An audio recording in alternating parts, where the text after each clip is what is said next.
اعوذ باللہ السمیع العلیم من الشیطان الرجیم من حمزہ ونفخہ ونفسہ بسم اللہ الرحمن الرحیم ربی یسر ولا تعسر وتمم بالخیر ربی زدنی علما فلما احس عیسی منہم الکفر قال من انصاری الی اللہ قال الحواریون نحن انصار اللہ آمنا باللہ واشہد بأننا مسلمون ربنا آمنا بما انزلت واتبعنا الرسول فاکتبنا مع الشاہدین۔ ہم نے یہاں پر جو آیات تلاوت کی ہیں ان میں چوتھی مرتبہ اللہ تعالیٰ نے یہ دعا نقل فرمائی جو ربنا سے ہے، ٹھیک ہے، ربنا سے دعا یہاں پر اللہ تعالیٰ نے ذکر فرمائی ہے جو اللہ کے نیک بندے مانگا کرتے تھے۔ یہ دو آیتیں ہم نے یہاں تلاوت کی ہیں اور ترجمہ ہم پڑھنے لگے ہیں احمد رضا کا، اور یہ پارہ جو ہے تیسرا ہے اور سورہ آل عمران ہے۔ فلما، پھر جب عیسیٰ نے ان سے کفر پایا، بولا کیا نہیں فرمایا عیسیٰ علیہ السلام نے، کون میرے مددگار ہوتے ہیں اللہ کی طرف؟ حواریوں نے کہا ہم دین خدا کے مددگار ہیں، ہم اللہ پر ایمان لائے، آمنا باللہ، اور آپ گواہ ہو جائیں کہ ہم مسلمان ہیں۔ اے رب ہمارے، ہم اس پر ایمان لائے جو تو نے اتارا اور رسول کے تابع ہوئے، تو ہمیں حق پر گواہی دینے والوں میں لکھ لے۔ اچھا، یہ جو ربنا سے دعا ہے سورہ آل عمران میں چوتھی مرتبہ ہے، ٹھیک ہے، سورہ بقرہ میں تو 10 مرتبہ ہم پڑھ چکے ہیں ربنا سے دعا۔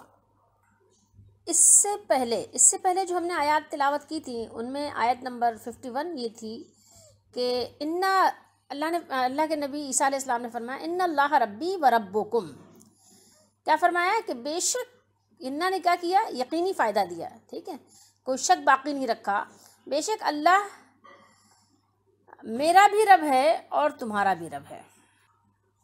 تو جب عیسیٰ علیہ السلام نے معجزات پیش کیے، جب ان کو معجزات دکھائے اپنی دلیل کے طور پر کہ آپ اللہ کے نبی ہیں، تو اسی کے ساتھ ساتھ آپ نے یہ بھی بیان کر دیا کہ اصل دین کیا ہے، اس کی بھی تاکید فرما دیں، یعنی آپ نے اس کی تاکید فرما دی، بتا دیا کہ دیکھو میرا بھی رب، میرا بھی داتا۔ رب آپ جانتے ہیں کہ بہت وسیع تر معنی رکھتا ہے، رب پالنے والا، ہر طرح سے پالنے والا، بتدریج پالنے والا، تو میرا بھی داتا، میرا پالن ہار، میرا بھی سب کچھ وہی ہے، ٹھیک ہے، اور تمہارا بھی سب کچھ وہی ہے، ٹھیک ہے۔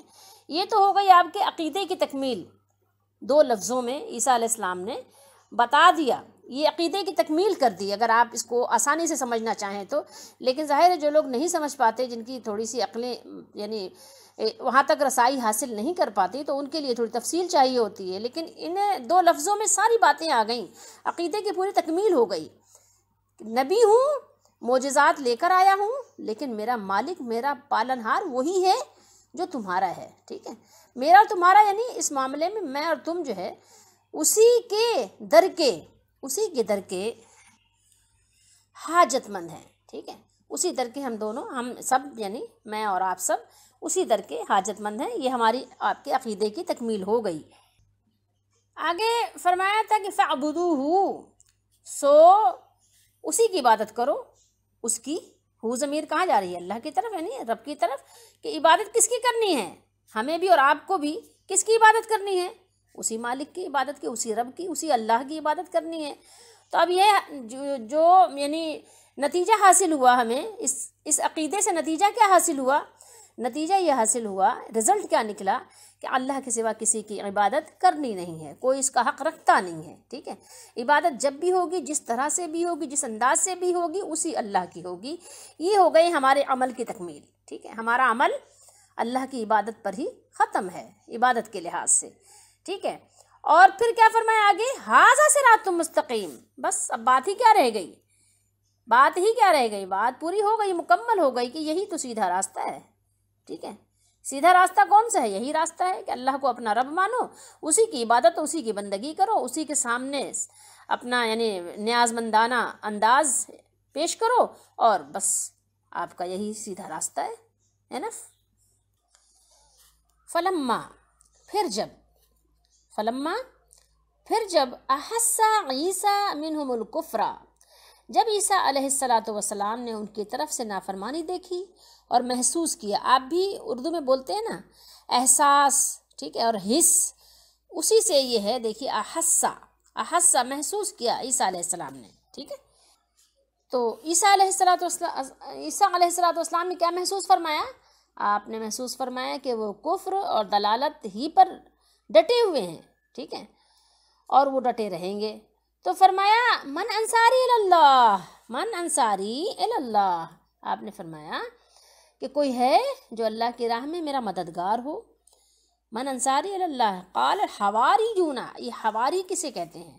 آئیے اس پہ تھوڑی سی بات کر لیتے ہیں۔ حواری پر، حواری ہے، قال الحواریون، یہ لفظ حواری حوارہ سے ہے، ٹھیک ہے۔ دیکھیں ہر چیز کی دو یعنی تعریفیں ہوتی ہیں، دو تعریفیں یعنی دو اس کے یعنی میننگز بنتے ہیں۔ تعریف ہمارے یہاں بہت سے لوگ اردو میں سمجھ نہیں پاتے، وہ سمجھتے ہیں تعریف اور برائی کے مقابلے میں۔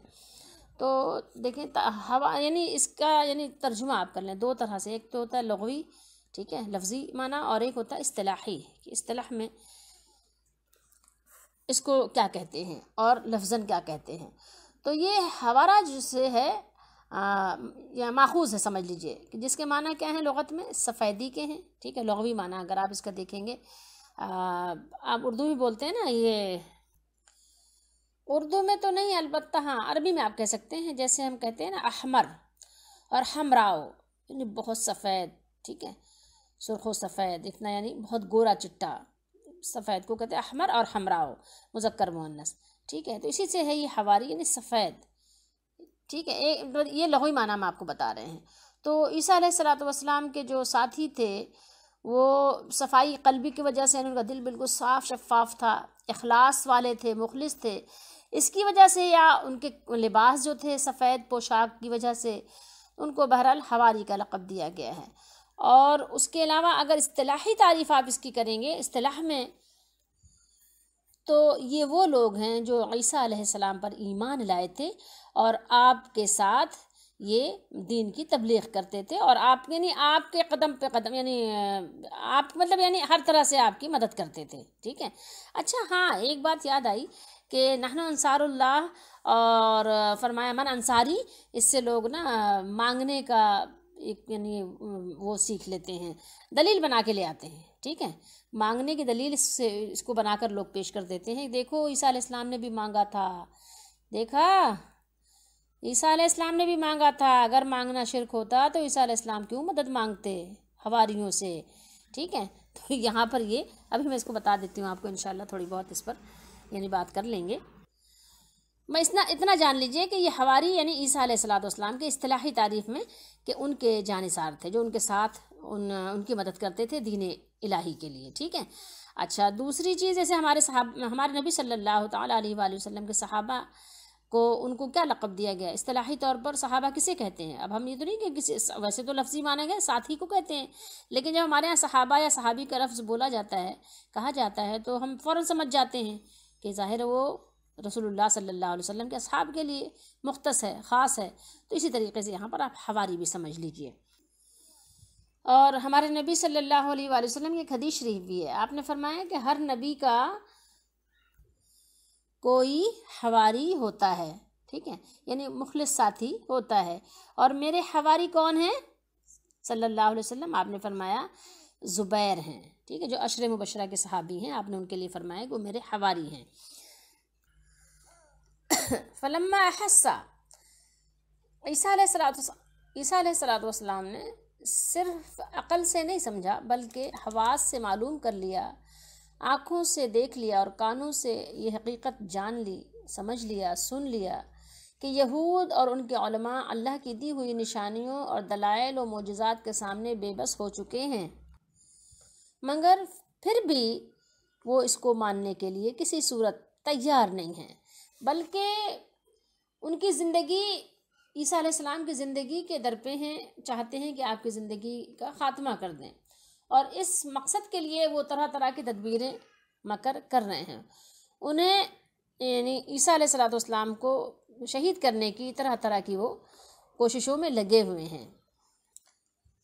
تو جب پھر عیسیٰ علیہ الصلوۃ والسلام کو اس کا اچھی طرح سے اندازہ ہو گیا تو پھر آپ نے لوگوں سے کہا کہ کون میرے مددگار ہیں اللہ کی راہ میں، اللہ تعالیٰ کے دین کے لیے کون کھڑے ہوں گے، کون لوگ اس دین کی مدد کے لیے، اس کی تبلیغ کے لیے وہ کھڑے ہوں گے، اپنا تن من دھن لگائیں گے اس کے لیے. دیکھیے دنیا میں بھی جب انسان تبلیغ شروع کرتا ہے، کوئی بھی ہو، ٹھیک ہے، عام انسانوں کی بات کر رہے ہیں، نبی کے ساتھ تو ظاہر اللہ کی خاص مدد ہوتی ہے، وہ بڑی طاقت کے ساتھ تشریف لاتے ہیں، وہ ایسے ہی نہیں آتے. تو زندگی میں بھی ظاہر لازمی بات ہے کہ عیسیٰ علیہ الصلوۃ والسلام کو اس بات کی ضرورت تھی کہ آپ کے ساتھ کچھ لوگ ہوں جو دین الہی میں، تبلیغ میں، جہاد میں آپ کی مدد کریں. ٹھیک ہے، ہر نبی کے ساتھی ہوتے ہیں، لیکن ایک بات یاد رکھیے، یہ تو زندگی میں ہے ضروری کہ کسی بھی مشن کو آگے بڑھانے کے لیے ایک فرد کافی نہیں ہوتا. لیکن جب انسان دنیا سے جا رہا ہو، اس کو اس بات کا یقین ہو جائے کہ اب میں اس دنیا میں نہیں رہنے والا، اب میں جانے والا ہوں.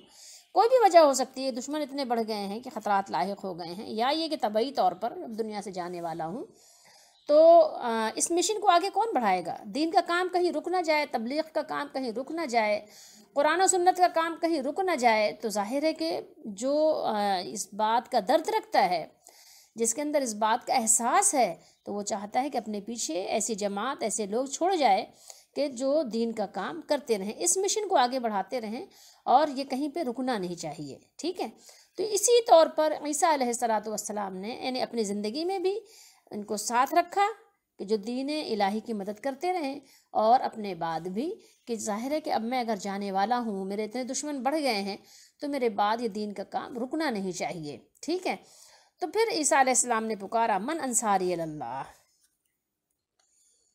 تو اللہ تعالیٰ نے یہاں ان کا جو ان کے مقولے ہیں، ان کے اقوال یہاں ذکر فرمائے کہ انہوں نے فوراً یہ عرض کی. اب کچھ چیزیں قرآن مجید کے آیات میں محذوف ہوتی ہیں، تو وہ انہوں نے فوراً کہا، کیا کہا؟ انہوں نے کہا لبیک و سعدیک. اب یہ پہلے ہی سے تھے ایمان والے، یا عیسیٰ علیہ السلام کے بلانے پر جس وقت آپ نے یہ آواز لگائی تھی اس وقت وہ ایمان لائے؟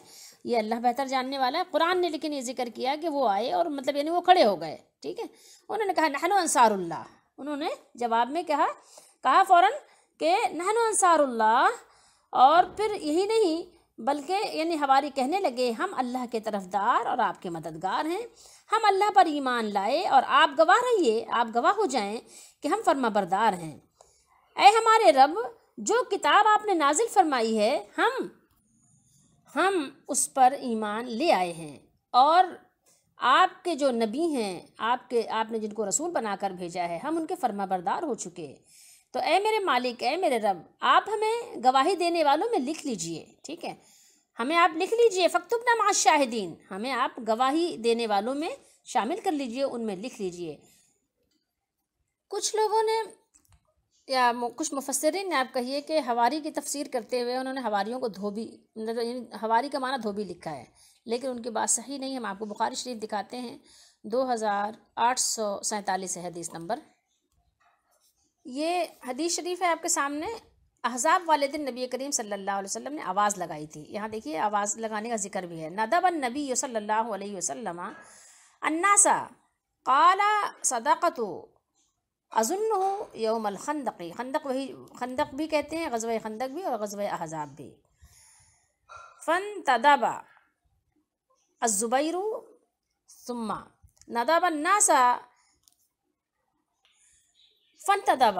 یہ یعنی نبی کریم صلی اللہ علیہ وسلم نے 3 مرتبہ آواز لگائی، اور تینوں مرتبہ حضرت زبیر بن عوام رضی اللہ تعالیٰ عنہ نے جو عشرہ مبشرہ کے صحابی ہیں، تینوں مرتبہ آپ نے لبیک کہا. ٹھیک ہے، تو تینوں مرتبہ لبیک کہا تو نبی کریم صلی اللہ علیہ وسلم نے فرمایا ان لکل نبی حواریًا وان حواری الزبیر ابن العوام. عوامی ہے. ٹھیک ہے، تو جب تینوں مرتبہ حضرت زبیر بن عوام رضی اللہ تعالیٰ عنہ نے لبیک کہا تو آپ صلی اللہ علیہ وسلم نے جب ان کو بلایا تھا تو آپ صلی اللہ علیہ وسلم نے تیسری مرتبہ فرمایا کہ ہر نبی کے بے شک، کہاں سے جملہ شروع ہو رہا ہے؟ انا لکل، بے شک ہر نبی کے کیا ہوتے ہیں؟ حواری ہوتے ہیں، ہر نبی کے حواری ہوتے ہیں، اور میرے حواری زبیر بن عوام رضی اللہ تعالیٰ عنہ ہیں، ٹھیک ہے۔ میرے حواری کون ہیں؟ آپ نے فرمایا، تو یہ حواری کا مطلب دھوبی نہیں ہے بلکہ مددگار ہے، وہ مخلص لوگ ہیں جو ہر مشکل میں کھڑے ہوتے ہیں اور ہر مشکل میں جو ہے آپ کا ساتھ دیتے ہیں، سپورٹ کرتے ہیں۔ تو یہ نبی کے ساتھ خاص ہے کہ نبی کے جو حواری ہوتے ہیں، نبی کے جو صحابی ہوتے ہیں، ان کی خصوصیت ایک الگ سی ہوتی ہے۔ اب آپ اس کا اطلاق اپنے اور ہمارے اور اپنے دوستوں پر نہ کرنے لگ جائیے۔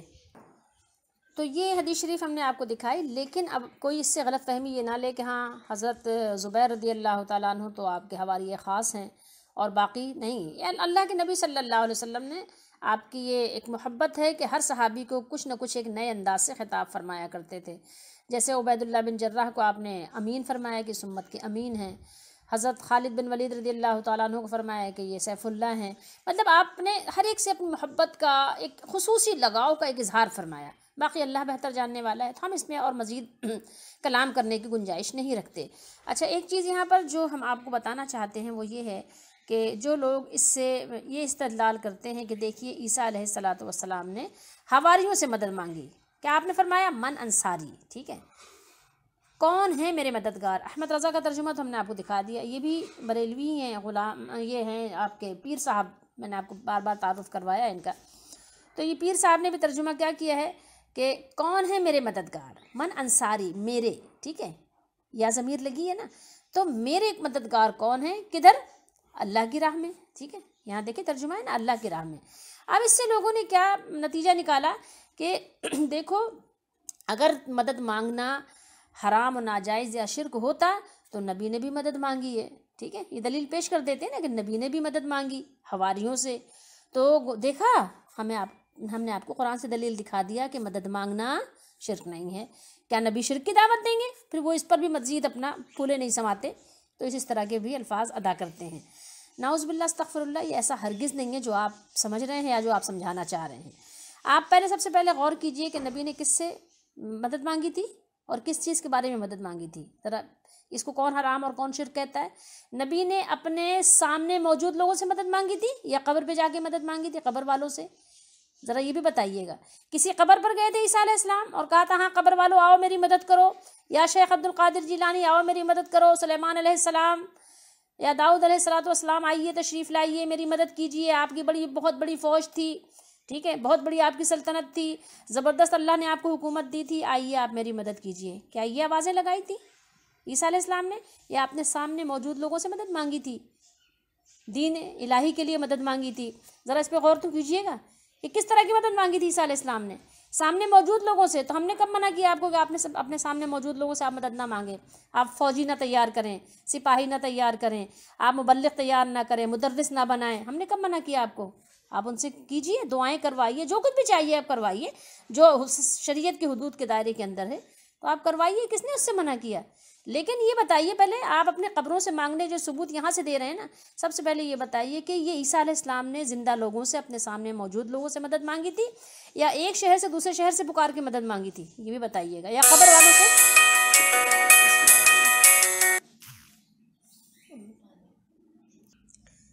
تو جو آپ نے دلیل بنائی آپ کو ثبوت پیش کرنا پڑے گا، ٹھیک ہے، آپ کو دلیل بھی قرآن و حدیث سے پیش کرنی پڑے گی کہ قرآن نے کہاں یہ بیان کیا کہ عیسیٰ علیہ السلام نے قبر والوں سے جا کر مدد مانگی تھی۔ دیکھیے انہوں نے مدد مانگی، فوراً جواب بھی آ گیا نا، ہم مددگار ہیں دین الہی کے۔ اچھا، دوسری بات یہاں پر ذرا غور کر لیجئے گا کہ عیسیٰ علیہ السلام جیسی ہستی، وہ بھی دیکھیے کیا ہیں، لوگوں کی مدد کے حاجت مند ہیں، اکیلے نہیں کر سکتے۔ تو اگر آپ اپنے بزرگوں کو سارے کلی اختیارات دے دیتے ہیں تو ذرا غور تو کیجئے گا، تو پھر تو ان کو کسی کی حاجت ہی نہیں رہی، ٹھیک ہے۔ دیکھیے یہ شان صرف اللہ کی ہے، اور اللہ تعالیٰ کی شان اللہ کے بندوں کو منتقل مت کیجئے، ٹھیک ہے۔ تو عیسیٰ علیہ السلام بھی اپنے ساتھ اپنے مددگار تیار کر رہے ہیں، ایک ٹیم بنا رہے ہیں، ایک جماعت بنا رہے ہیں، تاکہ سب مل کے اللہ تعالیٰ کے دین کی خدمت کریں، دین کی مدد کریں، دین پھلے پھولے، دین سرسبز و شاداب ہو، دین پھیلے، دین کی سرحدیں کشادہ ہوں، دین کی سرحدیں بلند و بالا ہوں۔ اس لیے یہ لوگوں کی مدد کے بغیر نہیں ہو سکتا۔ کیوں؟ اللہ نے دنیا کو عالم اسباب بنایا ہے، اس مسبب نے ہی یہ سبب بنائے ہیں اور اس نے ہی سبب کو اختیار کرنے کا حکم دیا ہے۔ دیکھیے آپ دو چیزوں کو نہ ملائیے، دو چیزوں کو آپ ملائیں گے تو ایک تیسری چیز بن جائے گی اور پھر وہاں سے فتنہ شروع ہو جائے گا، جیسا کہ شروع ہو چکا ہے، بلکہ اپنے عروج پر پہنچ چکا ہے اب تو غور کیجئے۔ دین کی خدمت کرنا، دین کی خدمت کے لیے، دین کی تبلیغ کے لیے لوگوں کو بلانا، لوگوں کو جمع کرنا، لوگوں کو دعوت پیش کرنا، ٹھیک ہے، یہ قبر والوں کی خدمت کی طرح نہیں ہے۔ اس سے آپ قبر والوں سے مانگنا، پوجنا، پکارنا، مجاور بن کر بیٹھنا، چادریں چڑھانا آپ یہ ثابت نہیں کر سکتے، ٹھیک ہے۔ کہیں سے بھی آپ یہ سب کرو گے تو قرآن آپ کی چوری پکڑ لے گا، احادیث مبارکہ آپ کی چوری پکڑ لیں گی۔ تو اس لیے ہر اس شخص کے لیے بہتر یہی ہے کہ میں نہ مانوں کی ضد کو چھوڑ دینا چاہیے اور اپنی آخرت کی فکر کرتے ہوئے ایمان اور یقین کو بروئے کار لاتے ہوئے آمنا صدقنا ہمیں ادا کر دینا چاہیے۔ نبی علیہ السلام تو اس لیے تشریف لاتے ہیں، اللہ تعالیٰ ان کو اس لیے مبعوث فرماتا ہے کہ شرک کے تمام دروازے بند کر دیں، لاک کر دیں، ٹھیک ہے، اور ایسا قفل لگا دیں کہ جو کھل ہی نہ سکے۔ لیکن نعوذ باللہ استغفر اللہ، انا للہ و انا الیہ راجعون، کیا نبی علیہ السلام ایسے کام کریں گے جو شرک کے مترادف ہو؟ سوال ہی پیدا نہیں ہو سکتا۔ تصور تو کیجئے کیسی باتیں کر رہے ہیں۔ اور مزید گواہی حاصل کرنے کے لیے قرآن مجید کی یہ آیت اور احمد رضا کا ترجمہ دیکھ لیجئے۔ اور اللہ کے سوا جن کو پوجتے ہیں یدعونا، اگر آپ یہ پوجنے کا ترجمہ کریں تو آپ کر سکتے ہیں، لیکن دعا مانگنا بھی عبادت ہے، وہ بھی پوجنا ہی ہے، ٹھیک ہے۔ اور اللہ کے سوا جن کو پوجتے ہیں، جن کو پکارتے ہیں، یدعونا، دعا یدعو سے، یدعونا جمع کا صیغہ ہے، پوجتے ہیں من دون اللہ، اللہ کے سوا جو بھی ہے۔ من دون اللہ میں سب آتے ہیں، اللہ نے عیسیٰ علیہ السلام کو بھی من دون اللہ میں بیان کیا، اللہ نے بی بی مریم کو من دون اللہ میں بیان کیا، اور اللہ نے سب کو من دون اللہ میں بیان کیا۔ یہ لوگ جو جھوٹ موٹ ایک اور مزید صیغہ بیان کرتے ہیں کہ اولیاء اللہ من دون اللہ نہیں ہے، تو پھر کون ہے وہ؟ اگر من دون اللہ نہیں ہے تو ذرا بتائیے گا تو من دون اللہ نہیں ہے تو کون ہے؟ اولیاء اللہ من دون اللہ نہیں ہے، ٹھیک ہے، سب من دون اللہ ہے، اللہ کے سوا سب من دون اللہ ہیں۔ اور وہ جو کچھ بھی اور وہ کیا ہے؟ اللہ نے فرمایا وہ کچھ بھی نہیں بناتے۔ بتائیے آپ کہ کس نے کیا بنایا ہے؟ لا یخلقون، کوئی چیز پیدا نہیں کرتے، لا یخلقون، کچھ نہیں بناتے۔ کیا کہیں کو اللہ تعالیٰ نے کسی کو استثناء دی ہے؟ کیا کسی کو نہیں دی، کچھ بھی نہیں بناتے، اور وہ خود کیا ہے؟ لا یخلقون شیء وہم یخلقون، اور وہ خود بنائے ہوئے ہیں۔ وہ کیا ہیں؟ وہ خود پیدا کیے گئے ہیں، وہ خود بنائے ہوئے ہیں، خود پیدا کیے گئے ہیں۔ پھر دیکھیے اموات غیر احیاء، اموات غیر احیاء، مردے ہیں زندہ نہیں۔ احمد رضائی ترجمہ کر رہے ہیں، دیکھ لیجئے، ان سب چیزوں کو فٹ کرتے ہیں بتوں پہ، لیکن ذرا دیکھ لیجئے گا، مردے ہیں زندہ نہیں، اموات غیر احیاء، مردے ہیں زندہ نہیں۔ آپ بتائیے، آپ بتوں کو بھی مردہ کہتے ہیں کہ بت مردہ ہے، بت زندہ نہیں ہے؟